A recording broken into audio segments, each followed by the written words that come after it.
bienvenue sur l'Aqua. Alors aujourd'hui je vous retrouve pour une vidéo totalement inédite. Nous allons décortiquer ensemble 5 domaines sur lesquels les marques se fichent totalement de vous. Alors ne soyons pas non plus trop méchants, il faut savoir que les marques sont soumises à des normes assez strictes et d'après lesquelles c'est généralement pour les dates de péremption, alors pour les estimations de durée de vie ou de durée d'absorption, les marques peuvent payer de lourdes sommes si jamais les dates de péremption sont par exemple avancées de seulement quelques jours. Alors là, elle risque des dédommagements très importants. Mais bon, nous les aquariophiles, on n'est pas comme ça, et vous savez qu'on aime bien généralement essayer d'utiliser un produit jusqu'à sa dernière minute, et je vais vous expliquer sur lesquels vous pouvez profiter. Les engrais pour aquarium, vous les connaissez tous. Il y a les engrais quotidiens qu'on va donner tous les jours à nos poissons et les engrais hebdomadaires. Alors moi, bon, ici j'ai que du JBL. Là ici c'est surtout une histoire de quantité où pour le Ferropol 24 qu'on met toutes les heures, tous les jours pardon, on va nous dire une goutte pour 50 litres. Et bien, donc moi à raison d'une goutte pour 100 litres, mon aquarium vit très bien et vous pouvez le voir. Non, bah, il faut que je refasse une mise au point, mais en principe ça va. Ensuite, quant à mon engrais hebdomadaire, là par contre ça va dépendre de votre quantité de plantes, mais vous pouvez très bien vous en sortir en divisant par 2 voire même par 4 la quantité d'engrais, ou alors en mettant toutes les 2 semaines au lieu de toutes les semaines.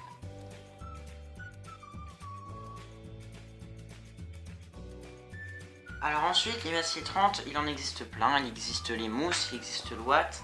Après on a des masses filtrantes un petit peu plus expérimentées comme la tourbe ou les résines antiphosphate. Alors ici, dans mon cas, je vais principalement m'intéresser sur ces deux dernières. En effet, les masses filtrantes vont souvent nous donner des capacités d'absorption qui sont par exemple de 18 mg de phosphate pour une boîte de JBL Phosex que je viens de vous montrer. Ou alors vont vous dire, eh bien la JBL Thermec, elle va avoir une durée de vie d'environ 3 à 6 mois. Alors, c'est pas tout à fait clair, mais sachez par exemple que les masses filtrantes telles que la JBL Phosex ont des durées de vie parfois environ 1 à 2 fois supérieures par rapport à ce qu'on va leur attribuer. Alors ensuite, quelque chose d'assez important, c'est ça ou alors les autres types de supports biologiques. On nous dit de les changer en moyenne toutes les 2 semaines à tous les mois. En fait, il ne faut jamais les changer. C'est pas tous les 6 mois, tous les ans. Il ne faut jamais les changer. Parce que ça contient les bonnes bactéries de votre aquarium. Et là encore, je pense que les masses filtrantes se moquent bien de nous. Alors en fait, là le problème c'est que généralement on va vous dire les aliments périmes. Alors voilà, vous avez une date donc qui encore une fois est un peu sous-estimée. Mais comme ici rien n'est clair, je préfère ne rien vous donner. Mais on va aussi vous dire, sauf que les vitamines qui sont dans vos aliments ne vont pas durer éternellement. Et un aliment, généralement, il est bon de le changer quand même au bout de 6 mois, même si la date n'est pas dépassée. Alors à part vous dire que les vitamines qui disparaissent au bout de ce délai sont assez minoritaires, je pense que il n'y a rien d'autre à dire, mais en gros, conservez vos aliments jusqu'à la date indiquée par le fabricant. Alors les artémias, on en a tous entendu parler, mais alors on ne s'intéresse pas forcément à la durée de vie des œufs, enfin la durée de vie, la date de péremption des œufs. Donc là j'ai encore une fois du JBL, des œufs d'artémia, où on me dit que vous pouvez le conserver 4 mois après ouverture. À ce moment-là, les œufs ils vont plus éclore. On dit aussi que le taux d'éclosion diminue fortement au bout de quelques mois. Alors moi, cette boîte, ça fait à peu près 1 an que je l'ai. Et puis le taux d'éclosion, on va pas se le cacher, a diminué. Mais j'arrive toujours à faire éclore au moins 50% d'artémia, enfin 50% par rapport à ce que j'arrivais à faire éclore il y a 1 an.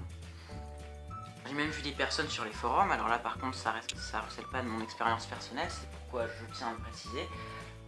Mais il y a des personnes qui au bout d'1 an, pareil, ne constatent pas de baisse du taux d'éclosion notable sur leur boîte d'œufs d'artémia. Donc comme quoi, vous voyez, encore une fois, on se fait bien arnaquer. je vous ai gardé le meilleur pour la fin avec ma manette de test. Alors, ma manette de test, elle était censée être entièrement périmée il y a un an. Et bien, figurez-vous que sur la durée de vie des tests, elle est encore une fois beaucoup sous-estimée. Là, ici, mes tests qui ont 3 ans, donc la date de péremption dépassée de 2 ans, fonctionnent tous, mais alors tous sans exception, très bien, même ceux que j'ai ouverts il y a 3 ans. Donc, encore une fois, au bout de 2 ans, enfin, je veux dire, une fois que la date de péremption de vos tests a été dépassée, ne jetez pas vos tests, continuez. Testez en parallèle avec de l'eau osmosée ou alors avec l'eau de conduite dont vous connaissez les paramètres. Vous les avez généralement sur internet, ça. Je crois que c'est la mairie ou un truc comme ça qui fait ça. Et ça, pardon, comme ça vous permet d'être sûr que vos tests fonctionnent encore. Mais vous pouvez garder vos tests parfois plus d'un an après la date de péremption indiquée. Pourquoi il est gentil, c'est pourquoi il vous a préparé un petit bonus en lien avec les alguicides. Alors les alguicides, c'est très simple. C'est pourquoi je ne l'ai pas compris dans le top 5. C'est pas en lien avec la durée de vie ou machin chose. C'est juste qu'il faut pas les utiliser parce que ça, généralement, les plantes n'aiment pas. Les poissons, ça peut les tuer.